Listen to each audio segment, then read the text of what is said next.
Get out of the car, now!" The words came sharp, cutting through the flashing blue and red glow that bathed the dark roadside. Lieutenant Derek Coleman, 29 years old, U.S. Army, sat upright behind the wheel of his black Dodge Charger. His uniform was crisp, his posture steady, but his pulse pounded in his ears. He had been driving home from his base in Virginia when the police lights flared behind him. At first, he thought it was routine. A traffic stop, maybe a taillight, but the tone in the officer's voice wasn't routine. It was venom. Officer Brad Miller, 36, white, broad-shouldered, leaned low beside the driver's side window, one hand on his holster. His partner, Sergeant Tom Reynolds, hung back near the cruiser, scanning the empty road. Coleman rolled down his window slowly, hands raised high in the air, textbook compliance drilled into him through both Army training and years of experience as a black man in America. "Sir, I'm an active-duty Army officer. I haven't done anything wrong." His voice was even, calm. Miller sneered. "License, registration, get out of the car." Coleman shifted carefully, reaching toward the glove compartment. Miller's hand tightened on the grip of his pistol. "Slowly," he barked. Inside the compartment, Coleman's registration sat neatly folded. On top of it, his military ID, the one he always kept ready for situations like this. He picked it up, extended it toward Miller. "Lieutenant Derek Coleman, U.S. Army, stationed at Fort Belvoir." Miller barely glanced at it, his jaw tightened. "Doesn't mean a damn thing to me. Step out." The situation was spiraling. Coleman's instincts screamed at him. Something about Miller's tone, the twitch of his hand on the weapon, the way Reynolds was circling to the passenger side like setting up a perimeter. "I don't feel safe stepping out, officer," Coleman replied carefully. "I'll comply, but please call your supervisor." The moment the words left his lips, Miller's face hardened. "You people always think you can question orders." His hand moved. The pistol cleared the holster in one swift pull. And then it happened. The deafening crack of the first shot tore the night. The windshield spider-webbed. Glass sprayed across Coleman's lap. His ears rang. The smell of burned gunpowder filled the cabin. Miller had fired not a warning shot, not at the tires, but straight through the windshield, inches from Coleman's chest. Adrenaline surged. Coleman's training took over. His hand went instinctively to his own sidearm, his Army-issued Sig Sauer holstered on his hip. He hadn't drawn it in months outside of drills, but now his life depended on it. Another shot. This one punched through the driver's side mirror, showering him with shards. "Get out or I'll kill you," Miller roared. Coleman fired back. One precise squeeze of the trigger. The bullet tore through the open driver's side window, striking the asphalt near Miller's boots. Not a wild shot, a warning, controlled, measured. The standoff was now fully alive. Reynolds shouted from across the hood, "Brad, hold fire, hold fire!" But Miller wasn't listening. His face was twisted with rage, spit flying as he screamed at Coleman. "Drop the gun, you're done!" Inside the Charger, Coleman steadied his breathing. His chest heaved, heart hammering, but his voice was level when he spoke through the shattered glass. "I am a United States Army officer. You shot at me without cause. You need to back up now." The dash cam on Miller's cruiser recorded everything. So did the body camera pinned to his chest. But Miller's finger twitched near the trigger again as if none of it mattered. From the shoulder of the road, headlights approached. A sedan slowed, then stopped. A woman's voice cut through the chaos. "Stop shooting! He's in uniform!" It was Vanessa Price, a nurse driving home from a late shift. She'd seen the flashes, heard the gunfire, and pulled over. Phone in hand, she was already recording. Reynolds cursed under his breath. "Brad, we've got civilians filming." But Miller's rage wasn't cooling. His voice rose above the night. "This punk thinks he's special, not tonight." He raised his pistol again. Coleman had seconds to decide. He could surrender and risk being executed in the dirt, or he could trust his training, his instincts, his right to survive. He chose survival. 2 more shots cracked. Coleman's return fire lit the inside of the Charger. One round struck Miller's cruiser, sparking off the hood. Another hit the pavement near Reynolds, who dove behind the car, swearing. Chaos exploded. Tires screeched as passing drivers swerved. Vanessa screamed into her phone for someone to call 911. The police radios crackled with frantic voices. Coleman lowered his weapon, voice steady but firm. "Back away, I will defend myself." For the first time, Miller hesitated. Not because of conscience, but because headlights filled the road again. More cars stopping, more bystanders raising phones. Every second that passed, more eyes watched. And then the sound of sirens. Backup units screamed down the highway, red and blue lights multiplying. Coleman placed his gun on the passenger seat, raised both hands high again, and shouted so everyone could hear, "I am unarmed! I am complying!" But the damage was done. The world had already shifted. Within minutes, this wouldn't just be a traffic stop. It would be a national story. A story of a Black Army officer ambushed on an American roadside who refused to die quietly. And this was only the beginning. The highway was no longer silent. Sirens screamed from every direction, washing the road in spinning color. Cars slowed to a crawl, drivers leaning out their windows to see what was happening. The scene had transformed from a quiet two-lane stretch into a live spectacle. Lieutenant Derek Coleman stood frozen in his seat, hands raised above his head, pistol deliberately placed on the passenger seat where every camera could see it. He knew the rules. He knew compliance was his only chance at survival. Yet he also knew the weight of the moment. This was no longer just his fight. Every passing second was being recorded, streamed, judged by strangers he would never meet. Officer Brad Miller crouched behind his cruiser, still clutching his weapon. His chest heaved, his eyes wild. He had fired first. He had escalated without case. And now he was trapped between pride and reality. Surrender wasn't in his nature. "Drop the weapon!" Miller bellowed again, though the gun inside Coleman's car already lay untouched. Reynolds, his partner, barked into the radio. "Officer needs assistance. Shots fired. Shots fired." His voice shook. He had seen the truth with his own eyes. Miller fired first. Coleman returned fire only to survive. But over the radio, nuance died.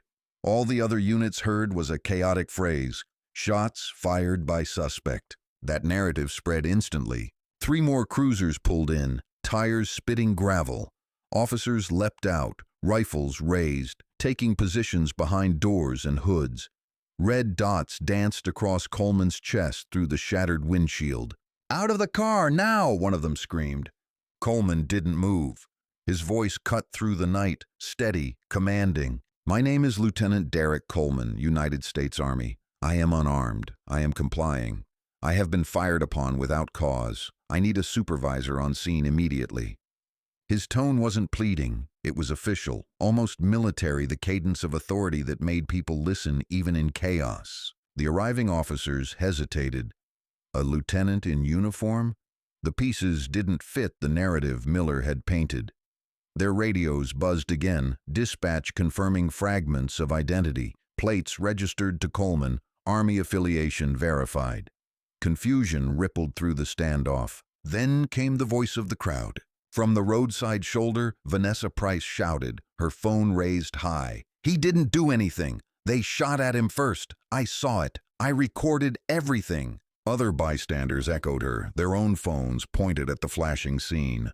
A middle-aged truck driver yelled, "That man's in uniform. He didn't fire until they shot at him." The tide was shifting. Public witness, digital evidence, multiple angles. The kind of truth that couldn't be erased. Miller's face twisted. His hand shook on the pistol. He wasn't hearing the crowd. He wasn't hearing dispatch. He was drowning in his own fury.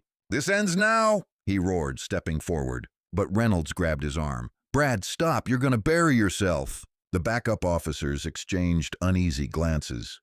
They weren't sure whom to follow, the raging senior patrolman or the mounting evidence screaming in Coleman's favor. And then, headlights again. A black SUV rolled onto the shoulder. The driver's door opened and out stepped a man in uniform, stars glinting on his collar. Captain Eric Lawson, Coleman's commanding officer, had been alerted through Army channels. He moved with precision, stepping between the police perimeter and Coleman's shattered car. His voice cut like steel. "Stand down, that's my officer." The chaos froze. Even the red dots lowered slightly. Lawson's presence shifted the battlefield. He carried authority that could not be ignored. "Miller," Lawson said firmly, addressing the officer who started it all, "holster your weapon, now." Miller hesitated, sweat dripping from his brow. His pride screamed against it, but the presence of a superior officer in full dress uniform left no room for defiance. With a trembling hand, he lowered the pistol. Coleman slowly exhaled. The immediate danger had passed, but the war was only beginning. Lawson turned toward Coleman's car. "Lieutenant, step out carefully, hands high." Coleman obeyed, moving slow, deliberate. His boots crunched glass as he emerged.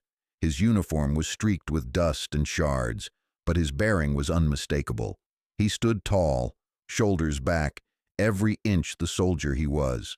The crowd erupted. Cheers, shouts of support, voices demanding justice. Phones captured every angle. Hashtags were already flying across social media. "Army Lieutenant shot first. Justice for Coleman." News vans weren't there yet, but the internet was. By midnight, millions would see the footage. Lawson placed a steadying hand on Coleman's shoulder. "You're safe now, Lieutenant, but you need to understand this fight is far from over." And Coleman knew it. He had survived the bullets. Now he would have to survive the system. The officers gathered, huddling, whispering. Some were pale, realizing the gravity. Others were calculating, already shaping reports. Miller stood apart, fists clenched, jaw grinding. He had lost control of the scene, but he wasn't done fighting. As paramedics checked Coleman for injuries, Lawson leaned close. "They'll try to spin this, Derek. They'll call you aggressive. They'll paint you as the threat. You need to stay calm, document everything, and let the truth carry." Coleman nodded. His body trembled, but his mind was steel. He had defended his life. Now he would defend his name. The road cleared slowly, but the story had already taken flight. Within hours, cable networks would replay the grainy bystander footage. Commentators would dissect every frame. Politicians would issue statements. The Army would demand answers. And somewhere deep in the halls of power, the first calls were already being made. Calls about discipline, about lawsuits, about survival not of a man this time, but of an entire police department. The shot had been fired. The return shot had answered. But the reverberations were just beginning to shake the nation. By dawn, the grainy roadside footage had already circled the globe. Clipped, captioned, and replayed from a dozen different angles, the video of Lieutenant Derek Coleman raising his hands as bullets shattered his windshield was impossible to ignore. Twitter exploded. Hashtags trended worldwide. "The Army Lieutenant be shot first. Defend Derek." On Instagram, the clip spread faster than wildfire, paired with captions like "serving his country abroad, targeted at home," and "when compliance still gets you shot." Cable networks broke their regular schedules. CNN replayed the bystanders' shaky footage of Officer Brad Miller's first shot, analysts freezing frames to highlight Coleman's empty hands. On Fox, the narrative spun differently. Did the lieutenant escalate? Their talking heads replayed the moment Coleman fired back, cropping out the shattered glass that had flown before. But on the ground in Virginia, the chaos wasn't just digital, it was tangible. By sunrise, protesters had gathered outside the police precinct. Handmade signs waved in the chilly air. "Justice for Coleman. Protect those who protect us." We saw the video. Some wore army fatigues in solidarity, veterans locking arms with civilians. The sight of decorated service members standing against local police turned heads everywhere. Inside the precinct, the mood was panic. Chief Robert Hayes, 58, white-haired and stern, slammed his fist on the conference table. "Do you realize what's happening out there? This isn't just another officer-involved shooting. This is a United States Army officer, and the whole damn country saw it live."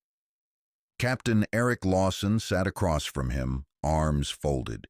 His presence at the roadside had shifted everything. He spoke with the precision of a man used to commanding troops, not negotiating politics. "Chief, with respect, your officer fired first. Without provocation, my lieutenant exercised his right to defend himself." Miller sat at the end of the table, jaw clenched, a bandage wrapped around his forearm where flying glass had cut him. His eyes burned with resentment. He was aggressive. He reached for his weapon.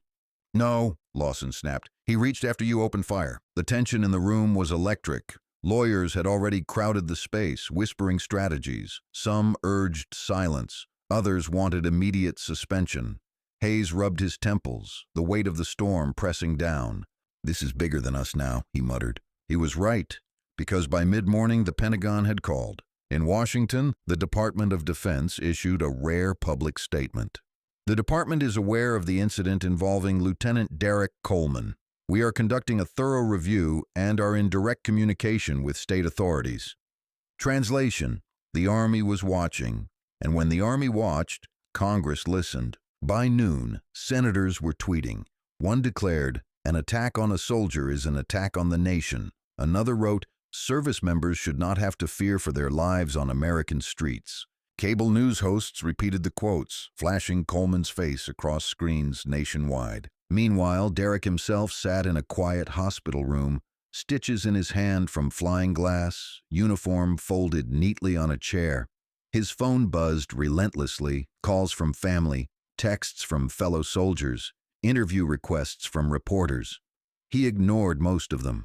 Only one call he answered. "Lieutenant," Lawson's voice came through, steady as ever. "Brace yourself. This isn't going away. You're going to be asked to speak. The Army won't muzzle you, not this time, but you need to be careful. Every word will matter." Coleman closed his eyes. He was tired, body aching, but his mind burned clear. "Sir, I didn't ask for this. I just wanted to make it home." Lawson's reply was firm. "Sometimes history doesn't ask, it just finds you." By late afternoon, City Hall was swarmed. Reporters jostled microphones as Chief Hayes stood at a podium. Flanked by city officials, his words were tight, measured. "The department is conducting a full investigation. Officer Miller has been placed on administrative leave pending review. We ask the community for patience." But the crowd outside didn't want patience. They wanted answers. They wanted justice. And then a new voice entered the storm. Civil rights attorney Vanessa Price, the same nurse who had recorded the first video, stood before cameras, holding her phone high. "I was there. I saw everything. Officer Miller shot first. Lieutenant Coleman was calm, compliant, and unarmed until he was forced to defend himself. I have the footage, and I will not let anyone bury the truth." Her video hit YouTube within the hour. Within 2, it passed 1 million views. By evening, it had doubled. Inside his small apartment, Coleman sat with his younger brother, Andre Parker, who had driven up from North Carolina after seeing the headlines. "You're everywhere, man," Andre whispered, scrolling his phone. "Everyone's talking about you. They're calling you a hero." Coleman shook his head. "I don't feel like a hero. I feel lucky to be alive." Andre looked at him, eyes heavy. "You fired back. You didn't let him take you down. You showed the world that we don't always have to die quietly. That matters." Coleman didn't reply. He stared at the shattered remains of his windshield in the photo taped to the news feed. He thought of how close the bullet had come, how thin the line had been between living and becoming another name on a headline. But while Derek wrestled with survival, others plotted narratives. At a local bar, off-duty officers grumbled over beers. "He pulled a gun on one of ours. Doesn't matter what uniform he was wearing." "Yeah, but it's bad optics. Army lieutenant, country's not going to side with us this time." Back in the precinct, Miller stewed in silence. His lawyer urged him not to speak, but pride burned holes through him. He saw himself as the victim, the man disrespected.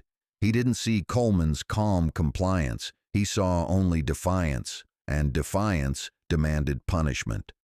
Reporters circled outside his home, cameras waiting. Miller stayed inside, curtains drawn. But the internet didn't wait. His name, his photo, his past complaints all surfaced. Citizens dug through records, uncovering a trail. 2 prior excessive force cases, both quietly settled. Suddenly, the narrative wasn't clean. By the second night, national anchors used one phrase over and over: the Coleman shooting. It wasn't just an incident anymore, it was a symbol. Church leaders spoke from pulpits. Veterans recorded messages in uniform. Parents warned their children, showing the video as proof of what compliance couldn't guarantee. And in living rooms across America, families debated. Some insisted Coleman had no choice. Others argued he should never have drawn his weapon, no matter the threat. But one fact rang clear to everyone. An Army lieutenant had been shot at by police and lived to tell the world. The backlash had only begun. Next would come the courtroom battles, the political maneuvers, the deeper revelations of what kind of system allowed a man like Miller to patrol the streets in the first place. For Derek Coleman, survival was only step one. Now, he was about to discover what survival truly cost. The morning after the shooting, the quiet halls of Fort Belvoir buzzed with a new tension. Soldiers spoke in hushed tones, trading updates they'd pulled from news apps rather than official briefings. Everyone knew the name now, Lieutenant Derek Coleman. In the command office, Captain Eric Lawson laid a file on his desk. Across from him sat Coleman, uniform pressed, posture rigid despite the sleepless night. His eyes were rimmed with fatigue, but his expression was steady. Lawson began without ceremony. The Department of Justice has launched an inquiry. Internal Affairs from the precinct is running their own, and the Army wants a full after-action report on their desk by 1700 hours. Coleman nodded. Understood, sir. Lawson studied him. They're going to question everything. Why you didn't exit the vehicle sooner. Why you returned fire. Why you survived when others didn't. You need to be precise, consistent, and unshakable. Coleman's voice was firm. I will, sir, but with respect, the truth is simple. He shot first. Meanwhile, at the police department, chaos reigned. Chief Robert Hayes convened an emergency meeting in the windowless basement conference room. Lawyers filled half the seats, commanders the rest. The table groaned under stacks of files, complaints, transcripts, leaked reports. Gentlemen, Hayes said, rubbing his temples, this department is under siege. We have a soldier claiming attempted murder, video evidence going viral, and an officer with a history of excessive force. We cannot afford a cover-up, but we also cannot hand them our badge on a platter. The lawyers whispered strategy, spin the narrative, emphasize the danger of Coleman's sidearm, suggest ambiguity in the videos, sow doubt. But one commander spoke plainly. Chief, the problem is Miller. His record's dirty. We all know it. Settlements, IA complaints, citizen petitions, the internet already has it. If we stand by him, we go down with him. Miller sat in the corner, arms folded, glaring at everyone. I did my job, he spat. He was a threat. You all saw he pulled his gun. The room went silent. Nobody wanted to say it aloud. The video told a different story. By afternoon, federal investigators arrived. Special Agent Paul Green, Department of Justice Civil Rights Division, walked into the precinct with a briefcase and a stare that cut through the air. He spoke without raising his voice. Every body cam, every dash cam, every dispatch recording, now. The chief's face tightened. We're still compiling. Green interrupted. You've had 12 hours. Don't test me. Within minutes, technicians wheeled in hard drives and laptops. Green's team began cataloging evidence, pulling up the footage that would define the case. And there it was. Miller, holstering, then firing through Coleman's windshield before the lieutenant had moved a muscle. The evidence was damning. Across town, Derek sat with Vanessa Price, now his attorney as well as the bystander who filmed everything. She placed her phone on the table, showing him the viral clip. This is your shield, she said. Without it, they'd bury you. With it, they can't. Coleman leaned forward. Vanessa, I didn't want this. I didn't want to be a headline. She met his eyes. No one ever does, but you are. And now you've got two choices. You can protect yourself quietly, or you can fight for everyone who never had proof. Coleman didn't answer. He thought of soldiers who trusted him, of neighbors back home who carried the same fear every time blue lights flashed behind them. Maybe he hadn't chosen this fight, but it had chosen him. The following day, the courtroom became the stage. In a hastily arranged preliminary hearing, the prosecution sought to suspend Officer Miller without pay pending federal charges. Miller's defense team fought back, painting him as a veteran cop under life-threatening circumstances. But when the judge asked to see the video, silence filled the chamber. The grainy footage played on loop, Miller firing unprovoked, Coleman shielding himself in uniform. Gasps rippled through the gallery. The judge's gavel cracked. Officer Miller is hereby suspended indefinitely pending the outcome of federal proceedings. Reporters sprinted from the courtroom to blast headlines. Crowds outside erupted in cheers. But Miller's glare never left Coleman. Hatred simmered behind his eyes. He wasn't done. Not yet. Inside the Pentagon, the ripples grew wider. Senior officials debated policy on late-night calls. Could soldiers carry body cams off duty? Should the Army intervene directly when service members faced civilian law enforcement? One general spoke bluntly. This could fracture trust between the military and the police. If our soldiers aren't safe on American streets, how do we promise their families they'll come home?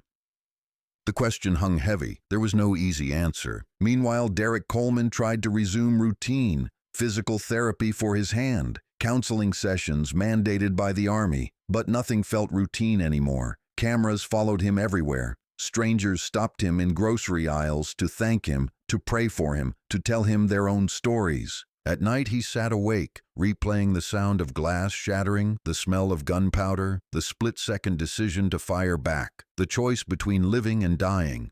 Andre, his brother, stayed close, grounding him. "Derek, you keep saying you didn't want this, but maybe you were meant for it. Maybe you're supposed to carry this weight." Coleman looked at him, exhaustion etched deep. "Carrying weight is easy. Carrying justice, that's the hard part."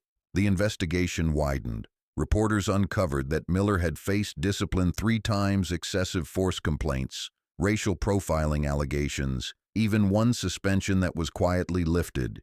Each time, the union shielded him. The system closed ranks. Now those files were front-page news. Editorials asked how many others like Derek had been silenced because no one recorded. How many names never made it past a local police blotter? Coleman's story had become bigger than him. It was now about accountability, about the system itself. And in the midst of it all, Vanessa Price prepared the lawsuit. "We're filing civil rights claims, we're demanding federal oversight, and we're naming not just Miller, but the department." Coleman hesitated. "Vanessa, if this goes forward, I'll be targeted. My career could—" She cut him off. "Derek, your career almost ended on the side of that road. This isn't about what you lose. It's about what we all gain if we win." By week's end, Chief Hayes faced cameras again, this time with sweat glistening on his brow. "We acknowledge mistakes were made. We are cooperating fully with federal authorities, and we are committed to restoring trust." But the crowd outside City Hall shouted him down. "Too late! Fire Miller! Justice for Coleman!" The chants echoed through the streets, louder than his carefully rehearsed lines. For Derek Coleman, the investigation was no longer just about proving innocence. It was about surviving a system designed to doubt him. He had stared down bullets and lived. Now he would have to stare down institutions. And he knew the second battle would be even harder than the first. The courthouse in Richmond hadn't seen crowds like this in years. By the time the first hearing opened, lines of people wrapped around the block. Veterans in fatigues stood shoulder to shoulder with college students holding protest signs. Families brought children, telling them they were witnessing history. Inside, the marble halls echoed with footsteps and whispers. Reporters adjusted cameras, sketch artists flipped open pads, and lawyers shuffled through binders thick with evidence. The case was officially docketed as United States vs. Officer Bradley Miller, but everyone knew it by a different name, the Coleman case. Lieutenant Derek Coleman entered the courtroom in uniform, flanked by his attorney Vanessa Price and Captain Eric Lawson. His presence drew a hush. Cameras clicked, sketch artists scrambled to capture the soldier who had lived what so many others hadn't. Across the aisle sat Miller, jaw tight, suit ill-fitting, eyes locked on Coleman like a predator caged but unbroken. His defense team whispered furiously, but Miller barely moved. He radiated resentment, the kind that spoke louder than words. Judge Harriet Daniels, stern and seasoned, opened proceedings with a gavel strike that silenced the room. "This court will maintain order. This case has drawn national attention, but it will be tried on evidence, not sentiment. Counsel, proceed." The prosecution wasted no time. Assistant District Attorney Paul Green, the same federal investigator who had seized body cam footage, stepped forward. "Your Honor, members of the court, the evidence is clear. Officer Brad Miller discharged his weapon at an unarmed man, an Army officer in uniform, without provocation." That man, Lieutenant Derek Coleman, acted only to save his own life. This is not speculation. It is documented fact, recorded from multiple angles, confirmed by eyewitnesses, and corroborated by forensic analysis. This was not policing. This was an attempted execution. Gasps rippled through the gallery. Miller's attorney, Richard Fallon, rose with equal fire. Ladies and gentlemen, do not be blinded by uniforms or headlines. My client responded to what he perceived as a threat. Lieutenant Coleman reached for a firearm. Yes, he is a soldier, but soldiers are trained in combat. To an officer in the field, a trained soldier reaching for a weapon represents an immediate danger. My client acted to protect his life and his partner's. He did his duty. The words hung heavy: duty, perception, survival. But the jury's eyes drifted back to Coleman, sitting rigid, his hands folded neatly. Calm, steady. Not the image of a threat, but of restraint. Then came the evidence. The prosecution played the dash cam footage first. The screen showed Miller's cruiser, the headlights illuminating Coleman's car. Coleman's hands rose slowly, empty. Then the flash Miller's first shot through the windshield. The room erupted. Gasps, murmurs, even shouts. Judge Daniels slammed her gavel. Order! There will be silence! Next came Vanessa's recording. Shaky from the roadside, but damning. Miller's voice barking, his weapon raised, his shot tearing the night before Coleman moved an inch. Then the body cam, the nail in the coffin. The lens captured Miller's words, his fury, the exact moment his finger pulled the trigger. The jury watched in silence. Some shifted uncomfortably. One juror covered her mouth with her hand. When the lights came back on, Green's voice was calm but cutting. This is not perception, this is reality. Officer Miller fired first. Lieutenant Coleman defended himself. The question before this court is not whether shots were fired, the question is whether justice will finally be. The defense scrambled. Fallon cross-examined witnesses with surgical precision, trying to sow doubt. He pressed Vanessa. Isn't it true your video is shaky? That you might not have seen the lieutenant's hand movements clearly?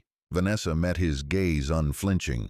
I was close enough to see glass fly before he ever touched his weapon. He pressed Sergeant Reynolds, Miller's partner. Isn't it true you felt threatened as well? Reynolds shifted in his seat. His loyalty warred with his conscience. Finally, he spoke quietly. I felt threatened after Miller fired.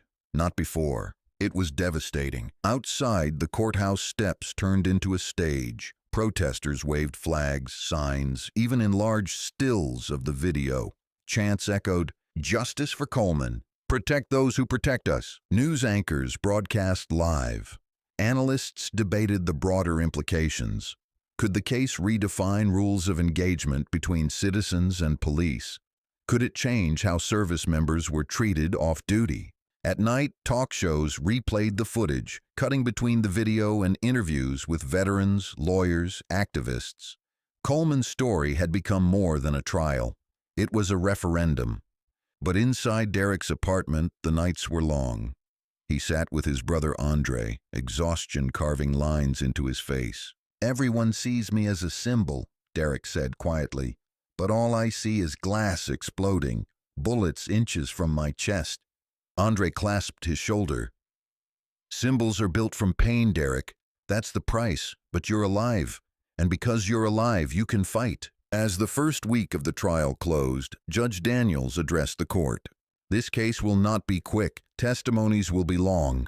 Evidence will be examined piece by piece, but this court will see it through because truth demands time. Her gavel struck, the crowd rose. And outside, as the sun set behind the courthouse, chants still echoed, lights still flashed, and the nation still watched, holding its breath for what came next. By the second week of testimony, the trial had stopped being about a single officer or even a single lieutenant. It had become a national reckoning. The courthouse felt less like a building of law and more like an arena. Every morning, crowds packed the steps. Veterans marched with flags. Church choirs sang hymns. Protesters unfurled banners demanding reform. The streets were lined with media vans, their satellite dishes stabbing the sky. Inside, Judge Harriet Daniels maintained her iron control. But even she couldn't stop the atmosphere from seeping through the walls. Each witness who took the stand was more than a person. They were a piece of a larger puzzle America was being forced to look at. The prosecution called experts. A ballistics analyst demonstrated the trajectory of the first bullet through Coleman's windshield, proving it was fired before the lieutenant's weapon ever cleared its holster. A military psychologist explained the training soldiers undergo, showing that Coleman's reaction, precise, defensive, and limited, was textbook survival, not aggression. Then came the Department of Justice investigator Paul Green. He laid out the timeline with surgical precision. At 21:14 hours, Officer Miller fired the first round. At 21:15, Lieutenant Coleman returned fire only after sustaining windshield impact and facing lethal threat. The body cam shows unequivocally Coleman's hands were raised at the time of the first shot. His words were clinical, but their weight was thunder. The defense countered with character assaults. They scoured Coleman's record looking for blemishes. "Lieutenant, have you ever faced disciplinary action in the Army?" Fallon, the defense attorney, asked. Coleman answered calmly, "No, sir." "Have you ever discharged your weapon outside of training before that night?" "No, sir." Fallon pressed harder, voice sharpening. "So, we are to believe that in your very first real-world firearm incident, you by sheer coincidence fired back at a police officer?" Coleman met his gaze without flinching. "Not coincidence. Survival." The word echoed, survival. But it wasn't just survival that the public was debating. It was everything behind it, decades of complaints, lawsuits, and patterns that had allowed Officer Miller to keep his badge. The prosecution entered into evidence a stack of prior complaints, false stops, aggressive force, racial profiling allegations. Each one had been resolved quietly, settlements sealed. The jury saw the paper trail, the public saw the headlines. Suddenly, the case wasn't Coleman versus Miller. It was Coleman versus the system that protected Miller. Outside, the narrative spread. Talk shows hosted panels of veterans asking why someone who wore the flag on his shoulder abroad could be shot at under that same flag at home. Civil rights leaders drew parallels to past cases, warning this was the moment to demand real reform. The White House press secretary fielded relentless questions. Does the administration view this as an isolated incident or part of a larger problem? The answer was diplomatic. The reaction was not. By the weekend, marches had spread to other cities. Signs carried not just Derek's name, but names of dozens before him. The Coleman case had become the lightning rod. Meanwhile, inside Derek's apartment, the toll was visible. The uniform he wore into court every day was spotless, but the man inside it was fraying. Nights brought little sleep, haunted by glass exploding, by Miller's voice screaming. Andre tried to lighten the weight. "You know what people are calling you?" Coleman looked up wearily. "What?" "The man who fired back. They say you changed everything in that second." Coleman shook his head. "I didn't change anything. I reacted. It's the system that has to change, and that's bigger than me." Back in court, the turning point arrived when Sergeant Tom Reynolds, Miller's own partner, returned to the stand. Fallon pressed him to defend Miller. Instead, Reynolds dropped his gaze and spoke plainly. "I told him to hold fire. He didn't listen. He fired first. That's the truth." The courtroom erupted. The defense table froze. Miller's face twisted with fury, betrayal painted across it. It was a crack in the blue wall, a partner breaking silence. Chief Robert Hayes was next. Summoned under subpoena, he tried to maintain authority, but Green pressed him hard. "Chief Hayes, how many complaints had Officer Miller received in the past decade?" Hayes hesitated. "Several." "How many resulted in termination?" "None." "How many were settled with payouts?" "I don't recall exact figures." Green's voice cut sharper. "Would you accept that the number exceeds 5? "Yes." "Exceeds 10? "Yeah." The gallery gasped. 10 complaints. 10 shields raised to protect one man who finally fired on the wrong target. Hayes shifted, sweat beading. For once, it wasn't a single officer on trial. It was the structure that enabled him. By the end of the week, headlines didn't read "Coleman shooting" anymore. They read, "System on trial. Accountability for all." Can justice survive this? In a quiet moment outside the courthouse, Vanessa turned to Derek. You realize this isn't about you anymore, right? Derek exhaled. It never was. The courtroom felt heavier with each passing day. By now, every seat was filled before sunrise. People camped outside overnight just for the chance to step inside history. The jury walked in each morning under heavy escort, faces drawn tight from the weight of knowing the nation balanced on their decision. Lieutenant Derek Coleman sat as he always did, uniform pressed, posture rigid, expression steady. But his eyes betrayed fatigue. The fight had stretched for weeks, yet he never wavered. To falter here would mean giving those who doubted him a weapon stronger than any bullet.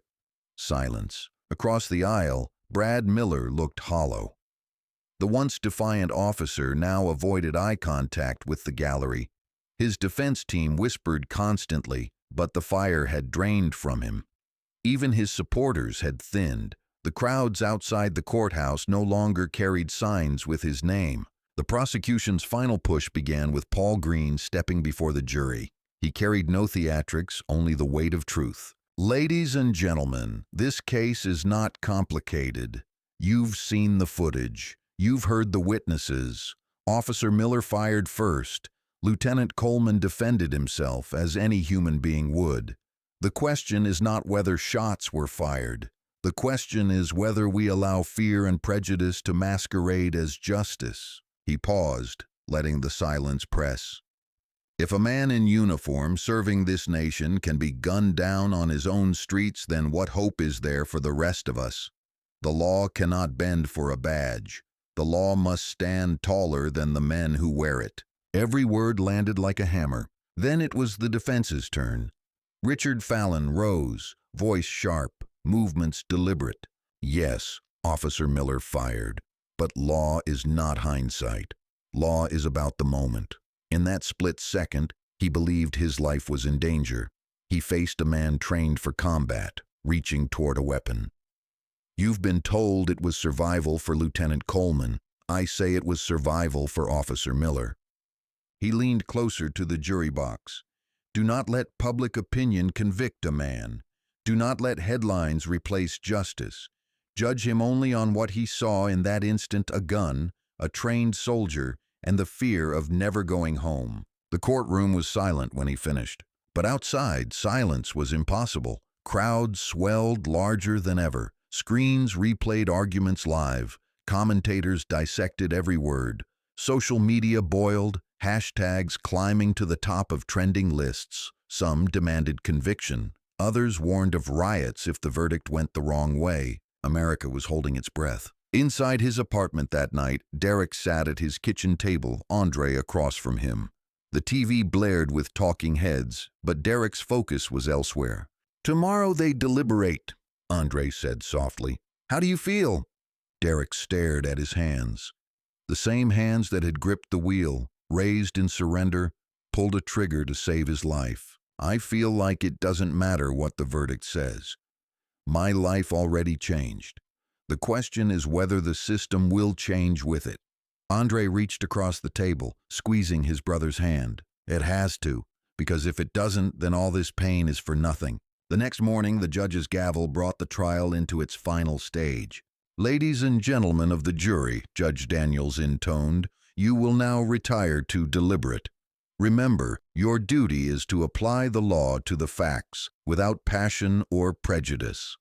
The jury filed out, the doors shut behind them, and suddenly the room felt emptier, heavier. The waiting began. Hours stretched like days. Protesters filled the streets. Reporters camped on courthouse steps, narrating every rumor. Helicopters circled overhead, their rotors thrumming like distant drums. Inside a quiet chamber, Derek sat with Vanessa. She placed a hand on his shoulder. No matter what they decide, you've already won something. The truth is out. The country saw it. Derek nodded, but his eyes stayed fixed on the closed jury door. Truth was powerful, but verdicts had power too. By dusk, word spread. The jury had reached a decision. Crowds surged. Phones rose in unison.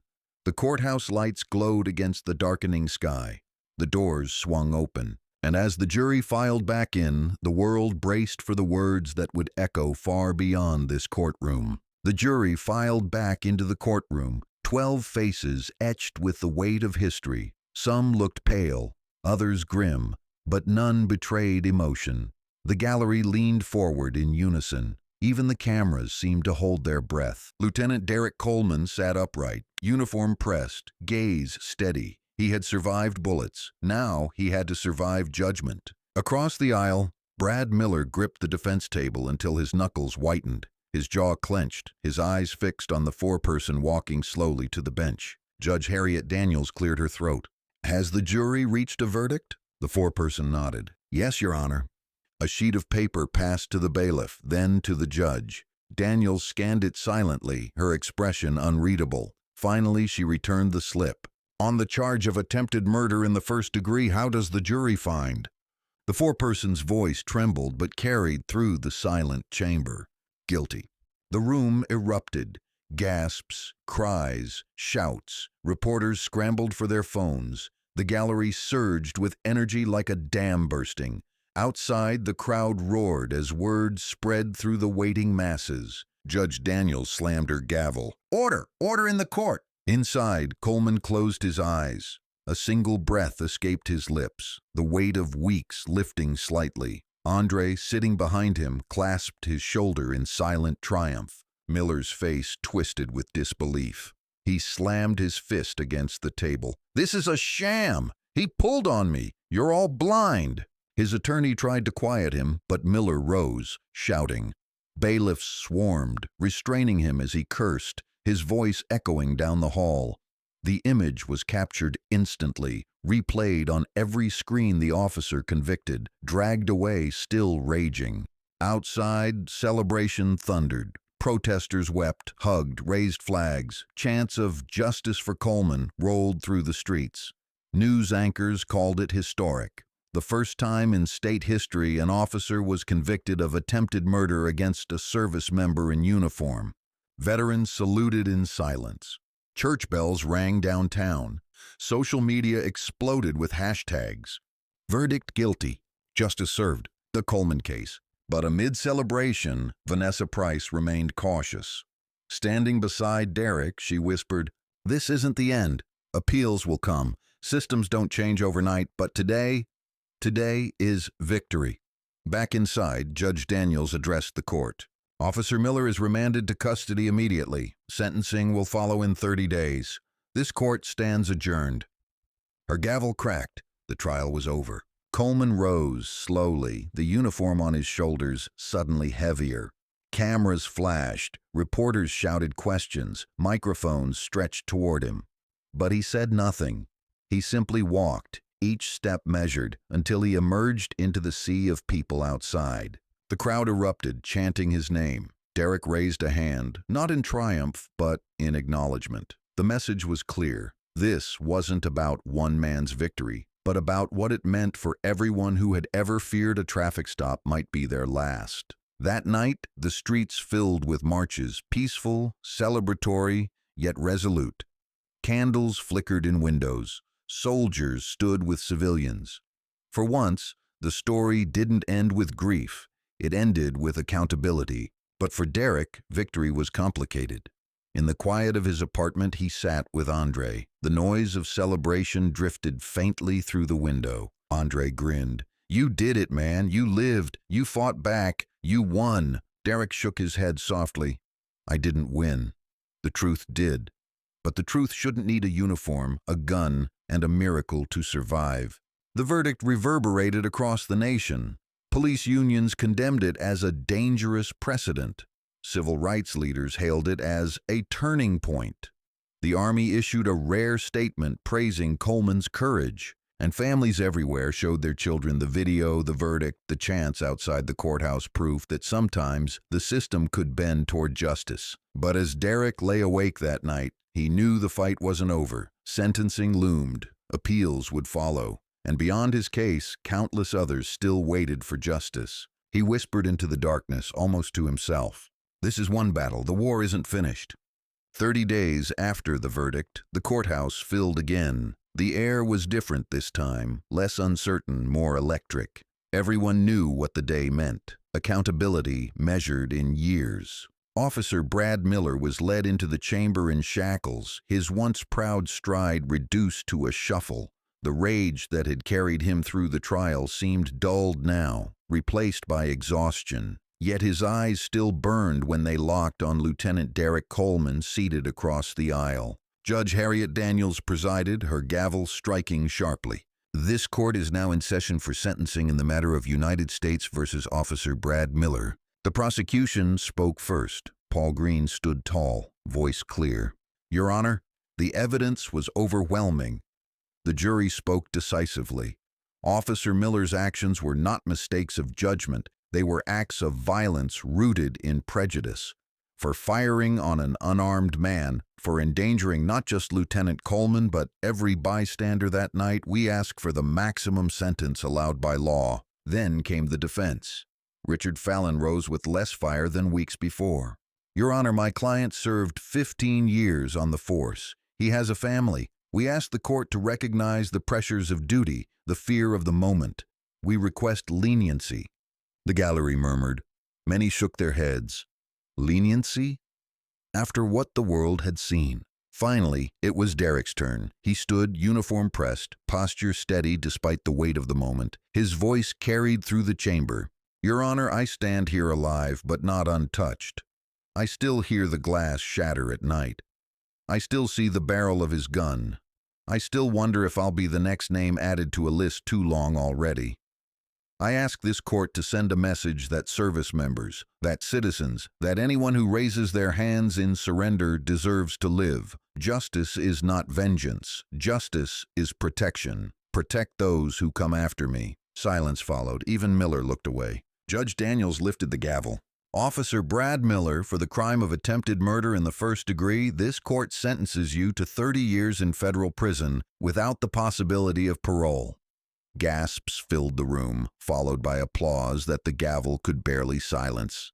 Miller shouted, "This isn't over," as bailiffs dragged him away. His words echoed, but they rang hollow now, swallowed by the sound of a nation exhaling. Outside, the courthouse steps erupted in celebration. Veterans saluted, protesters wept. The chants rose again, louder than ever. Justice for Coleman. Justice served. News anchors declared it historic, the longest sentence ever handed to a police officer in the state's history. Editorials called it a precedent, a shift, a moment America would remember. But amid the cheers, Derek remained quiet. Standing beside Vanessa and Andre, he lifted his hand to calm the crowd. His words were brief, but powerful. This was never just about me. Today justice spoke. Tomorrow the work continues. The sentence sent shockwaves across the country. Police unions condemned it, warning it would cripple officer decision-making in the field. Civil rights leaders praised it as overdue. The Army issued a statement of pride in their officer. Cable networks debated for days. Was 30 years justice or simply the beginning? Could this mark a turning point, or would it fade like others before it? In the weeks that followed, Derek found himself in unfamiliar territory, not just as a soldier but as a public figure. Invitations poured in, conferences, interviews, rallies. He declined most, but one he accepted, a keynote at the National Civil Rights Forum in Washington. Standing before a packed auditorium, cameras flashing, he spoke with the same steady cadence he had used in uniform. I am not here as a victim. I am here as proof. Proof that truth survives when we record it, when we fight for it, when we refuse to be silent. But I am also here as a warning. Justice should not depend on luck or cameras or uniforms. It should be the standard for everyone. The crowd rose in thunderous applause. For many, it was the first time they saw not just a lieutenant, but a leader. Back in his apartment that night, Derek sat with Andre. The noise of celebration still echoed from the city. Andre grinned. You realize what you are now, right? You're more than a soldier. You're a symbol. Derek sighed, staring at the city lights. Symbols are heavy, Andre. But if carrying it makes the road safer for the next man in uniform or out of uniform, then maybe it's worth it. The sentencing was over. The gavel had fallen. But Derek knew this wasn't the end. It was the beginning of something larger, a movement that would stretch far beyond one courtroom, one man, one verdict. And the real test was still to come. The verdict and sentencing had closed one chapter of Lieutenant Derek Coleman's life. But as history would show, it had only opened another. What began as a violent encounter on a quiet Virginia road grew into something far larger, a moment that shifted the course of American justice. The first ripples appeared almost immediately after sentencing. State legislators in Virginia introduced what they called the Coleman Accountability Act, requiring all officer-involved shootings to be investigated by independent state prosecutors rather than local departments. The bill passed in weeks, propelled by public pressure. Within months, neighboring states drafted their own versions. In Washington, members of Congress cited Coleman's testimony during hearings on national policing standards. His words, "Justice should not require a viral video," were quoted in speeches on the House floor. 2 years later, a federal measure passed requiring law enforcement agencies receiving federal funds to maintain transparent body cam policies and to release footage within 30 days of any critical incident. The military made its own changes. The Department of Defense established a program ensuring immediate legal support for service members entangled in civilian police incidents. It became informally known among troops as the Coleman Protocol, a promise that no soldier, sailor, airman, or Marine would have to stand alone if targeted at home. Legal scholars dissected the Coleman case in journals and classrooms. At Harvard, Yale, and Howard, law professors built entire seminars around it. The case became shorthand for a turning point, the moment when courts were forced to weigh an officer's claim of perceived threat against hard evidence and accountability. Appellate courts cited Coleman's precedent when evaluating other excessive force cases. Judges began questioning not just what an officer claimed to see, but what actually happened. It narrowed the once vast gap between perception and reality, at least in the courtroom. And, perhaps most importantly, victims' families who had long been dismissed suddenly found leverage. Lawsuits that might have been tossed years earlier gained traction, settlements increased, trials advanced. For once, doors began to open. The story spilled beyond policy and law. It became culture. Documentaries premiered at Sundance and Tribeca, following Derek's journey from the roadside to the courtroom to the national stage. One, simply titled Lieutenant, won awards and drew standing ovations. Audiences wept watching the dashcam footage juxtaposed with Derek's speeches years later. Television dramatized the story, weaving his case into crime shows and legal dramas. Writers saw it as the perfect storm of injustice and resilience. Some episodes fictionalized names, but everyone knew the inspiration. Books poured onto shelves. Memoirs, investigative accounts, even children's books teaching lessons about courage and fairness. Libraries hosted panels where veterans sat beside civil rights activists, discussing what it meant to protect justice both abroad and at home. On college campuses, student groups adopted Derek's name for forums on justice reform. Debaters quoted his testimony. Marching bands played at rallies bearing banners that read, "Justice shouldn't need proof." And online, hashtags that once trended in outrage now resurfaced annually in remembrance digital vigils, marking the night a soldier's survival sparked systemic cracks. But while the nation built a legacy around him, Derek still carried scars. The nights were hardest, sleep often shattered with the echo of glass exploding, the flash of a gun barrel, the taste of blood in the air. Even years later, post-traumatic stress shadowed him. He sought counseling, leaned on Army therapists, and spoke openly about it, refusing to hide what so many veterans endured. Andre, his younger brother, remained his anchor. They often sat in silence, the bond between them stronger for having survived the storm together. Andre would remind him, "You didn't just save yourself, Derek. You gave others a chance to fight." Derek's mother, who had watched the trial from the back row every day, reminded him of something else: humility. "You stood tall," she told him, But you didn't stand alone. Remember the nurse who filmed. Remember the crowds who marched. Remember those who didn't get a verdict at all. Those words weighed on him more than the medals he later received.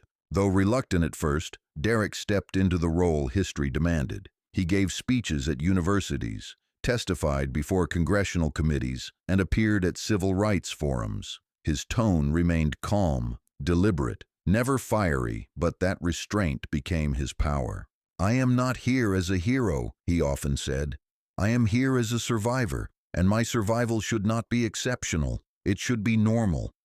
Crowds rose to their feet at those words. Students quoted them in essays. Lawmakers printed them in reports. Over time, his message became doctrine. Justice must not depend on chance. Years passed. New headlines came, new protests, new tragedies. But the Coleman case never fully disappeared. It remained in textbooks, in training manuals, in policy debates. Police academies began referencing it in ethics courses. "Do not become the next Miller" became a phrase whispered among recruits. Civil rights groups held annual vigils not in mourning but in recognition, celebrating the rare case where truth overcame fear. And each year on the anniversary, Derek received letters, some from strangers who thanked him, some from families who said his survival gave them courage to pursue justice, some from soldiers who confessed they feared their uniform wouldn't protect them at home until his case showed otherwise. The most visible sign of his legacy came 2 years after sentencing, when Derek stood at the National Civil Rights Museum in Memphis.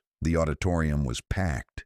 Veterans in uniform, lawmakers in suits, activists in T-shirts, students with notebooks. He stood at the podium, voice steady. "I am not here because I was fearless.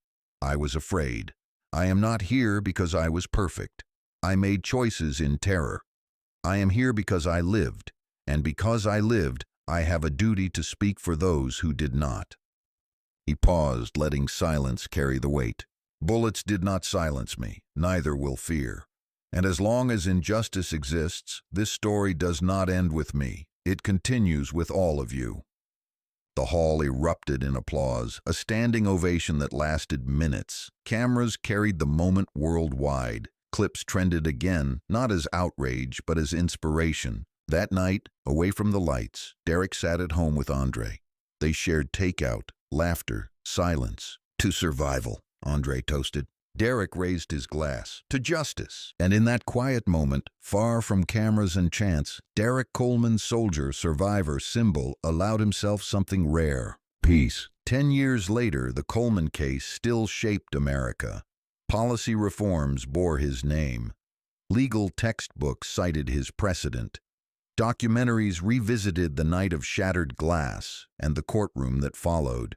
But more than laws or headlines, the legacy lived in ordinary people, in families who felt a little safer because officers now faced consequences, in young recruits who learned accountability alongside procedure, in students who studied not just tragedy, but triumph. Derek himself remained in the Army, eventually retiring with honor. But even in retirement, he carried the duty of memory. He traveled, spoke, mentored, not to relive the past, but to ensure its lessons endured.